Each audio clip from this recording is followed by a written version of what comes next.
Chapter 2. The Power and Glory of Guru Bhakti. Namadharaka, refreshed by the sleep and enlivened by the joy of the dream vision, now woke up. The Gurunath's splendorous form, with ash smeared all over the body, with tiger skin as his garment, and locks of matted hair,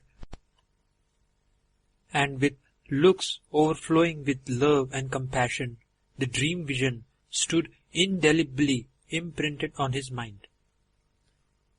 Recapitulating the vision, he was in a state of ecstasy, but it soon flashed on him that it was after all but a dream. Not even so, he realized and felt convinced that it was only because of Guru Nath's grace that he had such a blessed vision, even if it were a dream. But could he ever hope to have even such a dream vision again? Would Guru Nath ever again shower his mercy upon him? As he was brooding thus, lo, there came near him an yogi, that is an ascetic, who looked like a near replica of the divine form which he had seen in his dream. The yogi too had a similar face and looks, bespeaking of his inner peace and enlightenment. Namadharaka was overwhelmed with joy and wonder, and fell at the yogi's feet and exclaimed, "O great one, on seeing you, all agony in my heart has subsided, and my whole being is filled with ineffable joy and supernal peace. I am feeling most blessed. I pray to you, let me know who are you, and where are you coming from, and where do you reside? I am certain that it is Shree Narasimha Saraswati Deva who has sent you to me, taking pity on me." At this, the ascetic replied as follows: "I am known by the name of Siddha Yogi. I am disciple of the great Dattavatara Shree Narasimha Saraswati Swami Maharaj. My Guru was Supreme Brahman himself. With his grace alone I have attained the knowledge of the spirit and the possession of all the yogic siddhis. Ever since my Guru's departure from Ganagapur and withdrawing of his avatar a little later, I have been constantly on pilgrimage. I am now on my way to the holy Ganagapur to take the darshan of my Guru Nath's Nirguna Padukas enshrined there. I spend all my time reveling in the remembrance and recounting the Leelas and Mahimas of Guru Nath. Oh, how great, how divine is my Guru! He is peerless indeed. How blessed is Ganagapur, which is hallowed by his grace! How blessed indeed are all those who are devoted to him! They are freed forever from all mundane worries and are forever anchored in peace and happiness. Their homes will be ever prosperous, with everything aplenty and with no want whatsoever. Cattle, children, wealth, none of these matter. Anyone devoted to his own Guru, let apart to Guru Nath, is most blessed indeed. He will be all peace and happiness himself. Guru, any Guru, is indeed supreme by himself, and all the gods are no comparison to him at all. Guru indeed is the sole benefactor and liberator for man, and blessed indeed are those who are devoted to their Guru." Although Namadharaka was so joyous at hearing the above, some apprehensions started raising their head in his mind. He said to the Siddha Yogi, "I am puzzled at what all you say. I am also devoted to Guru Nath, just as my predecessors in my family were. But I have no peace and I am ever haunted by worries. Despite of my devotion to Guru Nath, I am in a pitiful state. You say that those devoted to the Guru are freed from all worry and misery. It doesn't seem to hold true in my case at least. Further, although I too believe that great indeed is Guru Nath, how can you say that Guru, whosoever he be, is indeed supreme by himself, and all the gods are no comparison to him at all. Guru can hold some place of honor like mother or father, but how can you rank him above all the gods? It puzzles me much, and I fail to understand what you say. Siddha Yogi then said, My child, your faith is wavering and is not steadfast yet, and you are bedeviled with all sorts of doubts. Just as a sick person cannot relish food, however delicious it is, so also a doubting heart cannot imbibe the grace of the Guru, however abundantly it may be overflowing. Just as excessive and wrong diet is harmful to a sick person, so also doubts are inimical and detrimental to the progress of men on the path of bhakti, that is, the path of devotion. Is it not said, Samshayatma vinashyati, that is, a wavering and doubting person perishes, and Shraddhavana labhate jnanam, that is, the one with faith gains all the wisdom. You should cultivate unalloyed devotion to the Guru. Because of your doubts only, you are not able to derive benefit of Guru Nath's grace, and instead have enmeshed yourselves in misery. Ever remember that Guru alone can redeem the disciple, even if he has incurred the wrath of all the gods. If he has the Guru's grace, no harm will ever befall him. Guru's grace will be his invincible armor, even if all the gods make an assault upon him. But if one incurs the wrath of the Guru, none can rescue him, not even if all the gods together try. One should actually never make a distinction between his Guru and God. For the devotee, all the forms of God should be subsumed in the form of his own Guru. Let me now narrate to you the power of Guru Bhakti by an anecdote from the Brahma-Vaivarta Purana. Continued the Siddha Yogi. In the beginning,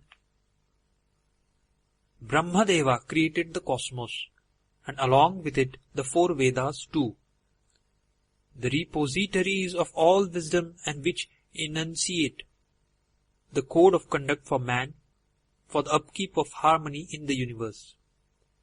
He also enunciated the Puranas by way of illustration of the practice of the Vedic Dharma in the day-to-day life of the people.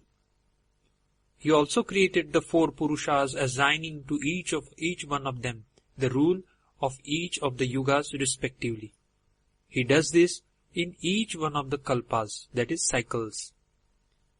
Each one of the yuga Purushas in their respective yuga has to undertake responsibility for the upkeep of dharma on earth, for the welfare of all. Each yuga will have its own specific characteristics and special features, and Brahma has explained about them in detail to each one of the yuga Purushas. The Purusha of Krita Yuga is endowed with pure Sattva Guna.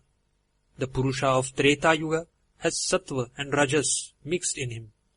While the people of Krita Yuga are of contemplating nature, ever engaged in tapas, and contemplating always with inner self, the people of Treta Yuga will resort to external and ritualistic disciplines and austerities, especially of performance of sacrifices and etc.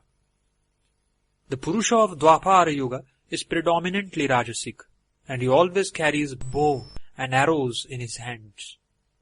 But even so, he is tranquil-minded and compassionate. The Kali Purusha is possessed of tamasic traits. The people of Kali age will be materialistic-minded. They will discard all noble values of life, will be atheistic, and will take to unwholesome and evil practices. Moral values will sink to the lowest level in the age of the Kali, and Kali will tempt and lead people astray, take them away along to the wrong and evil paths. people will fall slaves to sense pleasures and throw overboard all noble values of life. Cravings of the tongue and passions of the sex are the two weapons of the Kali Purusha to subdue men. Lord Brahma, however, had warned that he should be very cautious when he approaches people devoted to their Guru. He should never try to meddle with and harass people devoted to Guru. Guru holds the highest spiritual status, higher than that of even all the gods. And whosoever is devoted to his Guru is ever protected against all odds and harm. The Guru's grace will be an impregnable armor around his disciples and devotees. Brahma cautioned Kali that, though he was free to indulge in his pranks with others, with regard to devotees of Guru, he should restrain himself and abstain from meddling with them. Otherwise, he would be incurring God's wrath and will come to grief, and none would be able to help him, not even the great Trinity. You will know the power of Guru Bhakti from the following anecdote, continued Brahma in his instructions to Kali. Brahma says, on the banks of river Godavari there used to be once the Angirasa ashrama. In the ashram lived many rishis, ever engaged in their spiritual pursuits. Many young students used to come for learning to these rishis who were very learned in the Vedas and the scriptures and were realized souls. Vedadharma, son of the great Paila Maharshi, was one of these rishis. He was revered for his vast learning as well as for his spiritual stature, and was a worthy son of a great rishi. He used to have a very large group of students. One day, during his daily discourse to his students, he said, as a man sows, so shall he reap. No one can escape the bonds of karma. Human birth is a result of his previous karmas only. Just as the law of cause and effect works in the physical world, the law of karma works in the moral sphere. Every thought, word or deed, as it were, is weighed in the scales of eternal justice. The moral law is inexorable and inescapable. He then slowly added, as for me too, in my former lives, in my ignorance I committed many great sins. I have been able to expiate most of them through the severest of penances in this life, but there is still some prarabdha karma persisting, which I cannot escape and will have to suffer. The time is now coming for me for undergoing this suffering, and I will soon be overtaken by a dreadful disease, which will see me in its grip for a long time, for nearly 20 years. I need the services of one of you. If any of you are willing, you will have to constantly attend upon me, nurse me, and relieve me of my sufferings to whatever extent you possibly can. But let me tell you, the disease that is going to overtake me is most loathsome, and you will not be able to bear my presence. Those who have to attend to a deceased person will suffer even more than the deceased person himself. With this, he stopped and kept silent. No sooner than the Guru finished speaking this, one young disciple by the name Deepaka rose up, walked to Guru's feet, prostrated himself there, and prayed he be given the chance and privilege to serve him. He said, Master, what greater blessings can there be than serving the Master under all circumstances? Pray, give me the opportunity to serve you.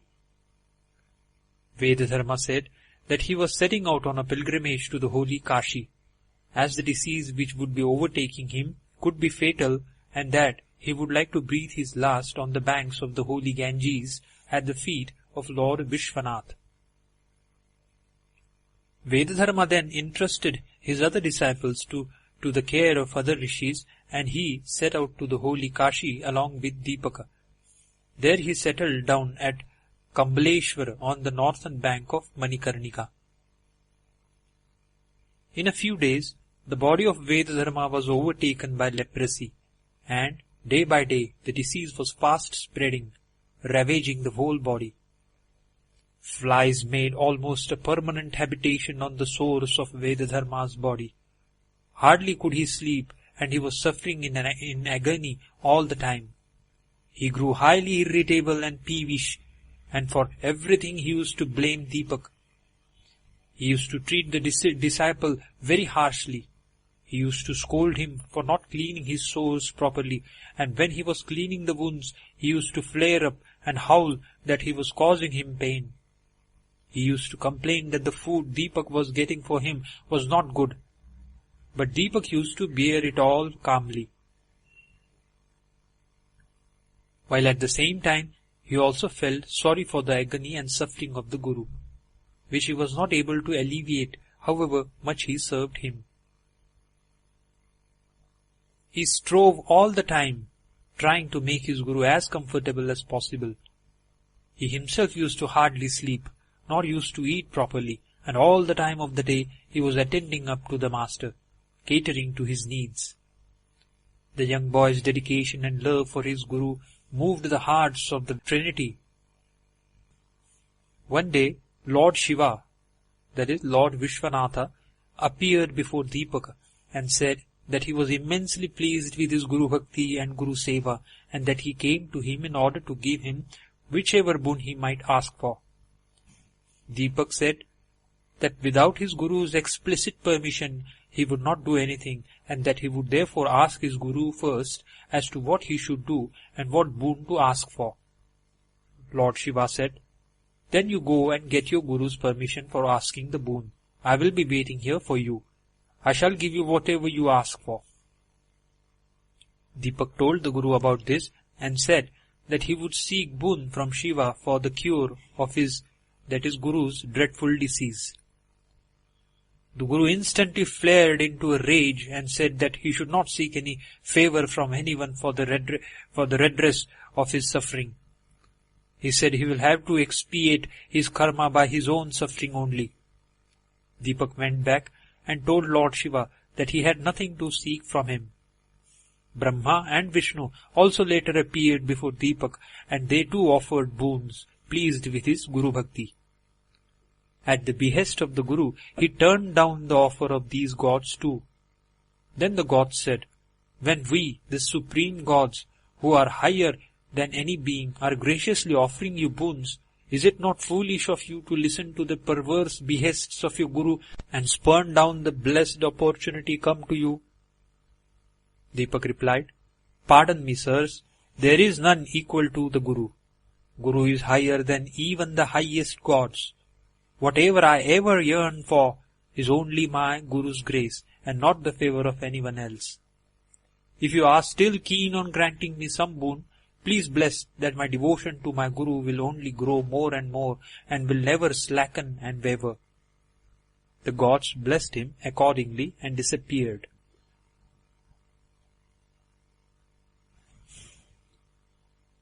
Actually, Vedadharma wanted only to test Deepak's steadfastness and devotion. For this, he put to the severest of tests. When Deepak thus defied even the gods, Vedadharma was much pleased. The disease was not real, it was just assumed by him for the purpose of testing the faith of this disciple and to give him posterity and an example of the supreme power of Guru Bhakti. Vedadharma then gave up the disease and became perfectly well.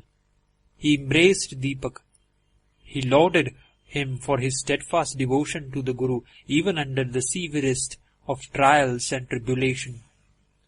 Vedadharma endowed on Deepak all the knowledge of the scriptures and the highest wisdom and all the siddhis. He blessed him thus, "You will flourish as a Chiranjeevi forever in this holy place of Kashi. Lord Vishveshwara will ever be at your side. Whoever thinks of you will be rid of all their woes and will enjoy all prosperity and attain enlightenment." Deepak became as enlightened as his own illustrious Guru himself was and came to be also known as Sandipaka. Here ends Chapter 2.